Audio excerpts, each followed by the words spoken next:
Hello there, everyone, and welcome once again to our wonderful pod where pop culture meets PR. On this episode, listeners, there really is only one place to start.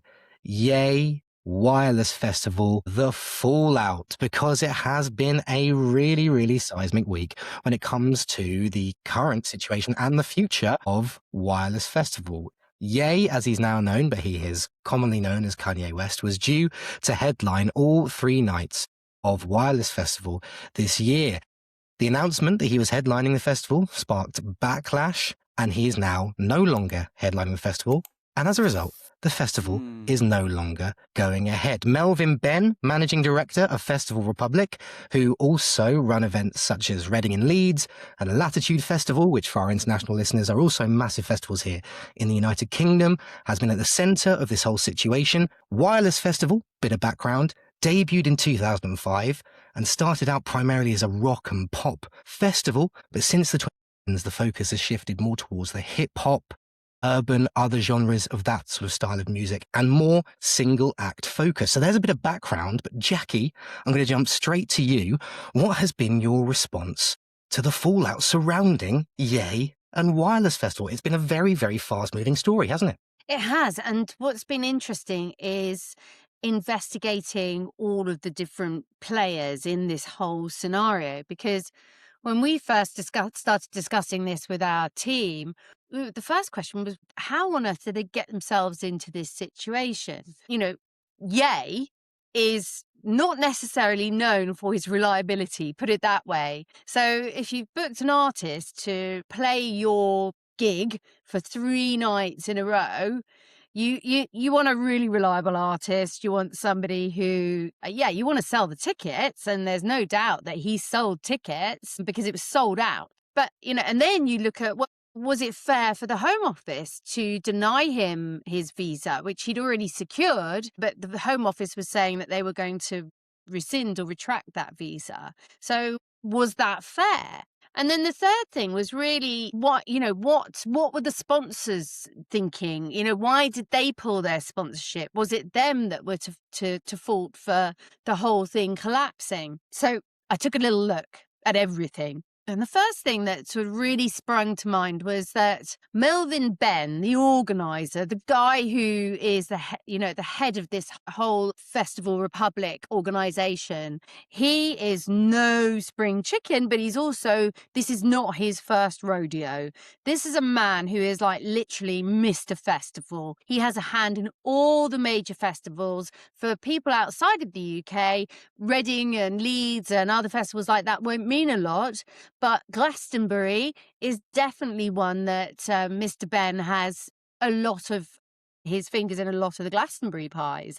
So it's this man has been around for years and has headed up the organisation that's behind them. So for me, it would be very odd if under his patronage, if this had gone wrong spectacularly because of something that he or his organisation had done. And apart from the fact that Kanye is a bit risky, from a business perspective, he clearly sold out. The sponsors were there. Everything seemed to be tickety-boo until the Home Office said no to Ye's visa. So from a business perspective, I thought to myself, well, doesn't that leave, you've got a whole year to organise something like this. The team behind this will have been sweating their guts out trying to put this all together, pull everything together from, insurance, food, health and safety, crowd control, you name it. They'll have been doing all of this for a 3-night festival. How were they going to get paid? Well, here's the thing. This is Wireless is one festival among many. This is part of a big machine, the cogs in the machine. So as far as Mr. Benn is concerned, he will have signed off this artist, Ye, with his sponsors. He will have signed off this artist with his insurers. And if some force majeure happens to mean that Ye cannot perform, he can claim on the insurance. So, to be honest, from a business and from a commercial perspective, he shouldn't be out of pocket. Now, of course, insurers will always kick off and, try and sort of wriggle out of any policy. But these kind of big ticket events, these kind of shows, they go into the minutiae of detail on insurance policies, from everything from terrorist attacks through to weather events, through to an artist cancelling. So all of that will have been covered. And Mr. Ben, the Mr. Festival, he'll have been across all of that. So from a corporation's perspective, what he will want to do and what he has done is he will want to talk to press about the fact that this was something that was caused by the Home Office. It wasn't the sponsor's fault, although he was very clear to say that the Pepsi sponsorship, the sponsors cleared this before Ye. I had to say Ye. Before Ye was booked to perform, it was run by the major sponsor, which was Pepsi. And Pepsi, as I have investigated a little bit more, Pepsi has formed. So Pepsi has sponsored gigs with Ye recently in the last couple of months. Pepsi has been a sponsor of those sort of gigs. So Pepsi had no reason not to approve this. He hasn't said that Diageo, which is one of the other major sponsors, approved it. He just said Pepsi definitely signed it off. And they only withdrew their sponsorship when the Home Office said no to Ye performing. So Pepsi was aware of Ye's questionable past opinions. We have to say past because he has apologized for these since. But Pepsi has said to this festival organizer, hey, yes, we're fine with him headlining. And we've, through my research, have been sponsors of gigs with him in recent times. So that goes to that part of it all. So he will be going to press right now to maintain his reputation, which he is entitled to do. And he has a very stellar reputation. And also, if you count it back to being covered by insurance, because I always say when you're in a crisis, you have to check all your legal boxes. So he's done all the right things. He'll have obviously been advised by his legal team that he has to maintain the force majeure argument. So the fact that the sponsors pulled out after the Home Office ruling goes even more to that force majeure argument for an insurance cost. So Melvin Ben is playing it straight down the line, in tune with his legal team, with the insurance necessities, and obviously he will play that very straight bat about the fact that this is a force majeure thing. There's nothing he could have done about it.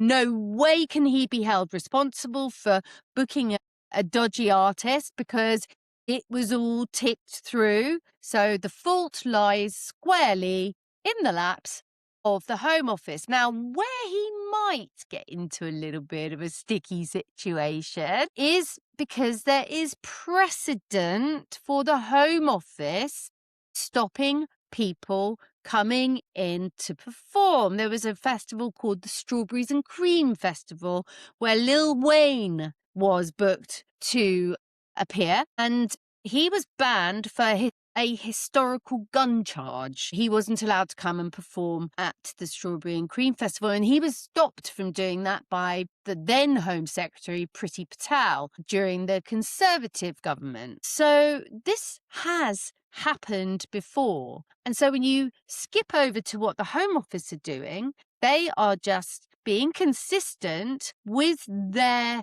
policies of maintaining safety and stirring up any kind of hate. However, there is a little bit of gossip on Reddit about this character called Vibes Cartel, who was a convicted murderer and was allowed in by the Home Office. So the Home Office has been a bit wibbly wobbly in terms of its record when it comes to allowing people in to perform. So that for me is your little bit of background on what went on from a wireless festival and Festival Republic perspective, and how you have to control your comms when you're looking at a crisis like this. And I would say Melvin Ben has controlled his comms well, because he's stating what he needs to ensure that payouts are made. Hold it right there, listeners. We just wanted to take this opportunity to say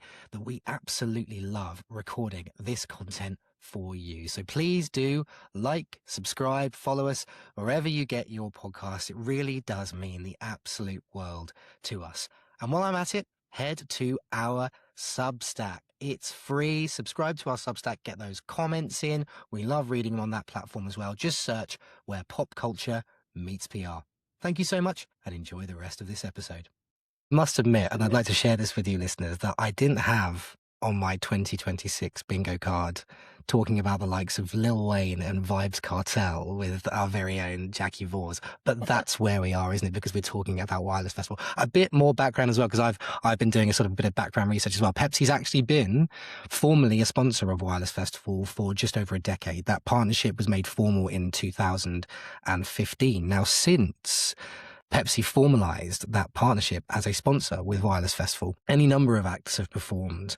It's impossible to go through the array of acts that performed, but to name a few who have, sort of garnered a bit of controversy, garnered a bit of attention, the likes of Drake. Drake was actually the first, and that was last year, was the first to do all 3 nights. Drake did all 3 nights last year. No suggestion that Drake has been involved in anything, the likes of which Ye has been involved in the last 18 months, but Drake has garnered some attention for various things he's done. Travis Scott, infamously his Astroworld festival. Travis Scott has headlined the festival relatively recently, ASAP Rocky. And as you say, the UK have form when it comes to Vibes Cartel. It may shock you, Jackie, to know that I'm aware of Vibes Cartel. I've been aware of Vibes Cartel for a while. And yes, he has a somewhat checkered criminal past. Let's just leave it at that, shall we? We spoke before we went live about, it's fascinating to hear you discuss the kind of the insurance administrative side of this. And actually the fact that this is not his first rodeo from that perspective, the practicalities, the force majeure element. He'll obviously be, going through all of that. The speculation, will Ye be due a cancellation fee? Can Wireless repair these long-standing relationships with these sponsors? Do they need repairing? We spoke about reputation, Festival Republic and their reputation. Now, you said right at the top of this episode, their reputation is rock solid in this area of the industry. Huge, huge festivals they host here in the United Kingdom that people will be aware of because they follow all over the world, or because they follow these artists, like internationally recognized artists, headline Reading and Leeds, headline Glastonbury. What has been your take on how that side of this has been managed by Melvin Ben and by Wireless? Because I can't actually remember. There have been any number of incredible stories that have evolved this year already, and we're only in April. But I actually can't remember one that's evolved this quickly. No sooner did we know Ye was headlining, within 2 days the festival doesn't exist anymore this year. I mean, it's been so quick. How do you think he's managed it? How has it been managed both from his side and from the press's side? What's been your take on the comms around it all?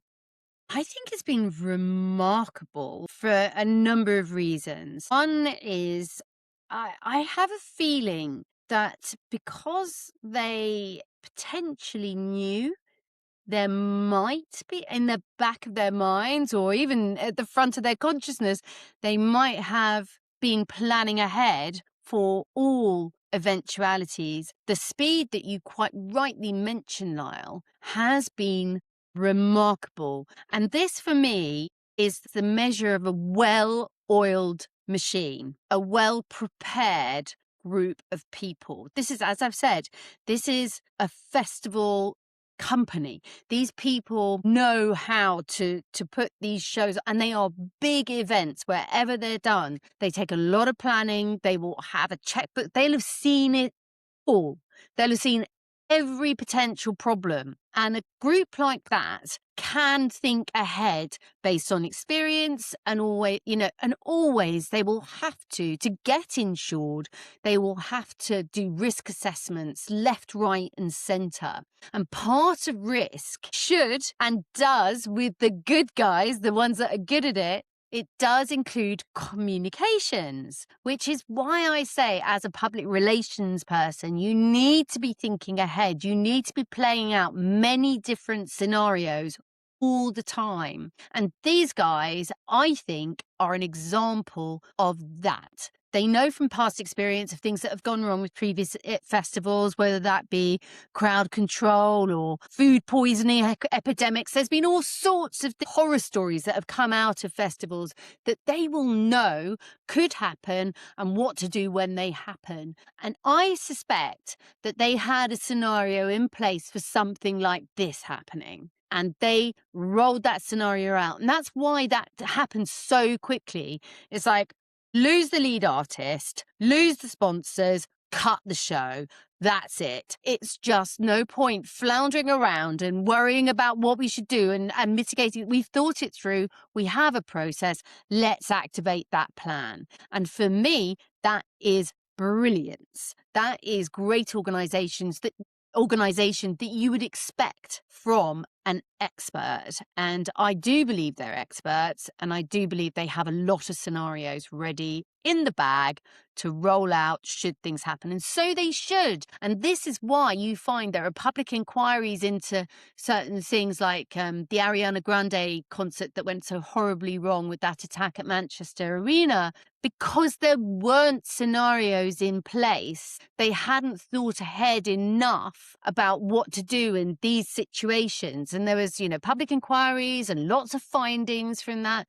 And this is why you have big event organizers ready and able to not only cut it off, refund the people who paid their tickets, say, okay, no problem to their sponsors, insurers, come on, we pay you a lot of money normally all the year round. You're going to have to foot the bill for this because this wasn't anything that we could have controlled.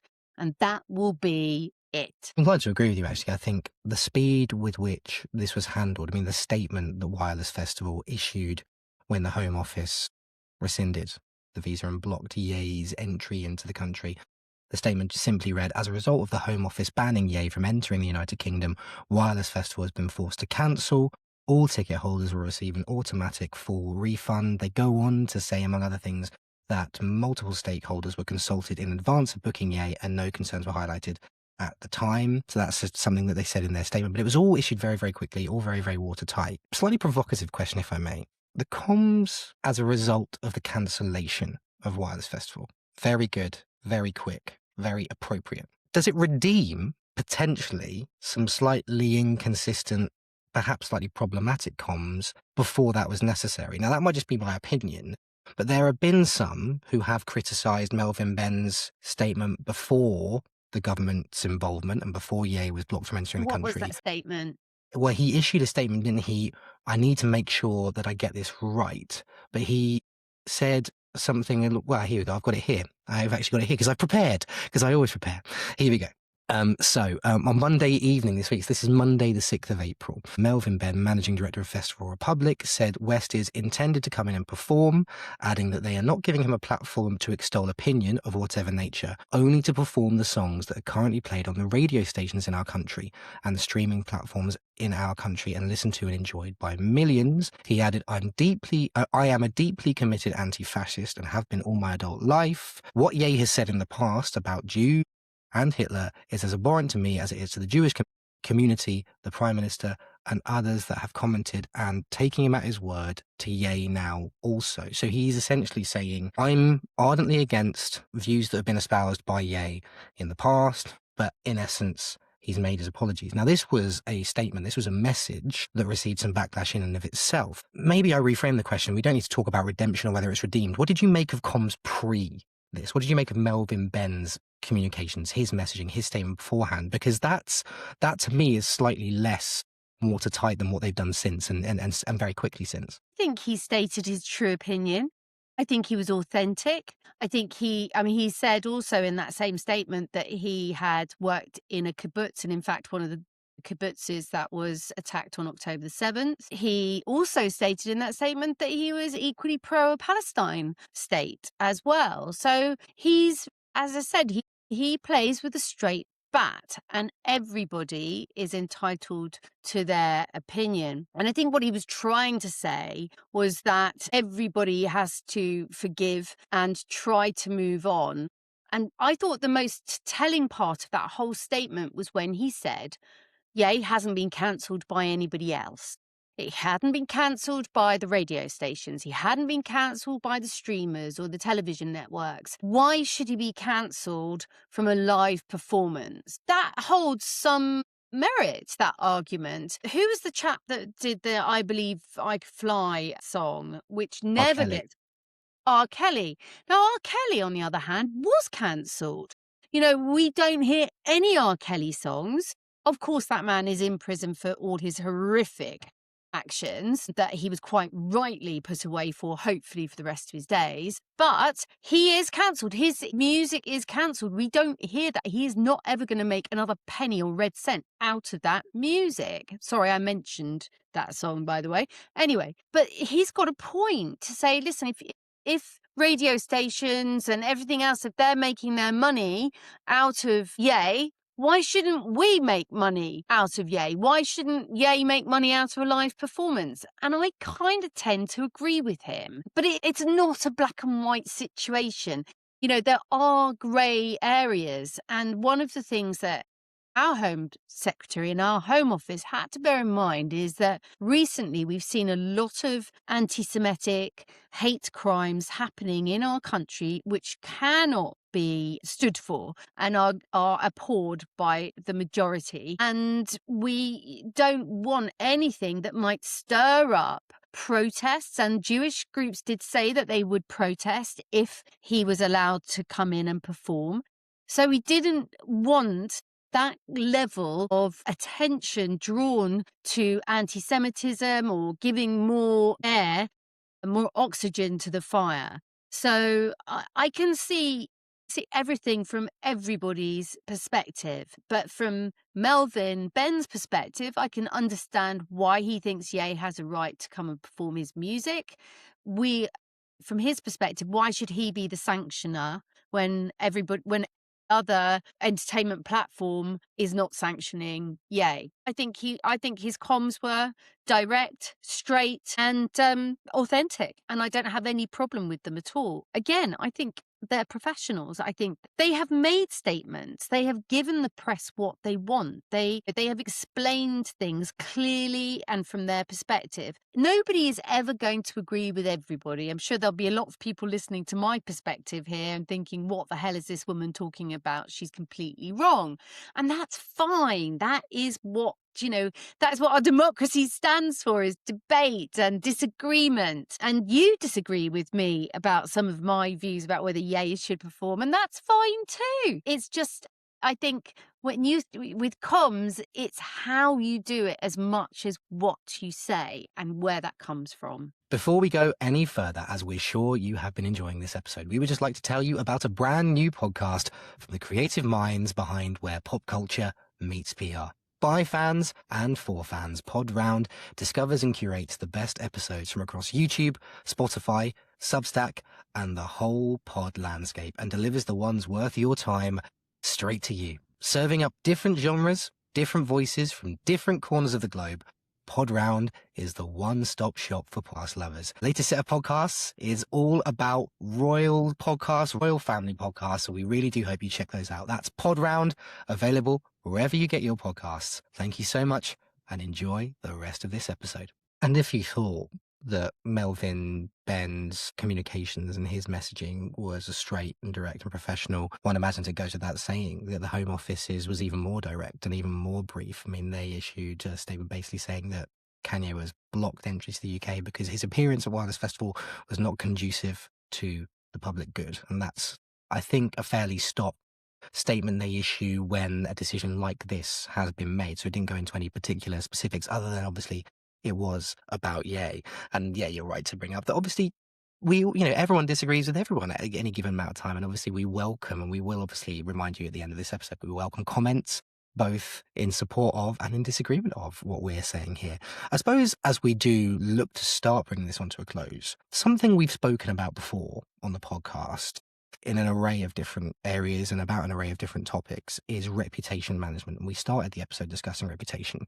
I suppose the question now on everyone's lips, now that the kind of dust is starting to settle, I say that reservedly because anything could yet happen in the next day or two after recording this episode. What next for Wireless Festival in particular? Because there have been people who have been speculating about, obviously, how much this is going to cost them. We can't speak to that because there's no exact info about that just yet. We've mentioned insurance and things. But repairing relationships with sponsors, does the festival survive moving forward? From a comms perspective, if you were in that war room, if you like, because one imagines there might be a war room now when it comes to the comms and the future of the festival, what would your input, what would your advice be when it comes to the future? If wireless does have a future, what would you be looking to, what would your next steps be from a comms perspective? I would look at again, cast all of this, take all your learnings from this crisis. One of the things with a crisis is setting measurement when you start to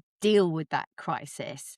So you stake you put your stake in the ground and you say, these are the things that we want to achieve from how we are handling this crisis, how we want it all to work out to be. And it seems like an odd thing to say to people and recommend to people, but it's really important that you try to measure your outcomes from a crisis to be able to see how to deal with things better, should this happen again.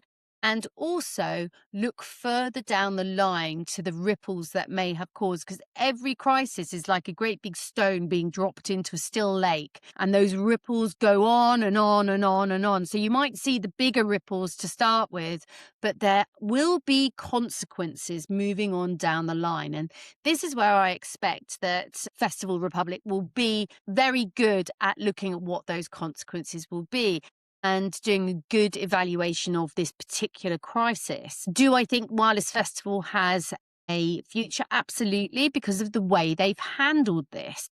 I think that their crisis handling has been superb, except for one potential glitch. And here I think is where they may have some problems.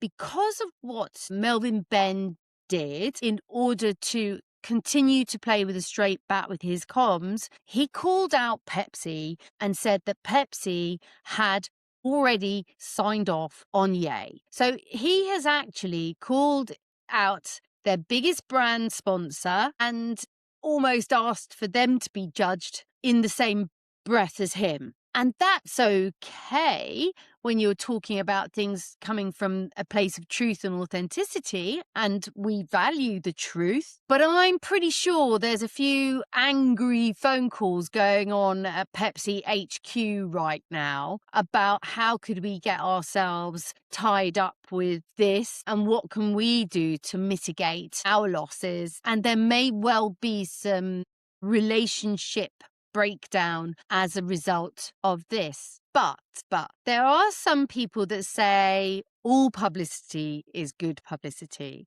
And if there's one thing that this whole debacle has caused, it's a huge slew of publicity for Wireless Festival and for Pepsi and for the whole team that are behind Wireless and all of the other festivals as well. So you may be forgiven to say, well, hang on a second, there is quite a lot of everybody talking about wireless, can't be a bad thing. And there's some real opportunities for them now to come back next year and say, we have learned. The notorious Wireless Festival is now signed, I don't know, who's Thunberg to come and do 3 days of speeches about the environment. Who knows? But there is something to be said for the level of notoriety that they have now achieved, and there's something to be done with that. There is some relationship building to be done with Pepsi. But, I do think that sometimes these relationships are symbiotic, and Pepsi will have been part of a brokerage against another big Coca-Cola brand, maybe Coca-Cola. So there'll be a reason why Pepsi want to sponsor all of these Yay festivals, and they'll want to be appealing to that demographic. So will they shoot themselves in the foot by shutting off Festival Republic? I don't know, but I do think that there's a little bit of brand relationship building to be done there. And equally for Pepsi, I think they need to get the consistency in their comms sorted. They need to do a little bit of brand damage limitation themselves. Not a bad place to bring this one to an end. Not a bad place to bring this one to an end at Oh, that would take Wireless Festival in quite a different direction, wouldn't it, listeners?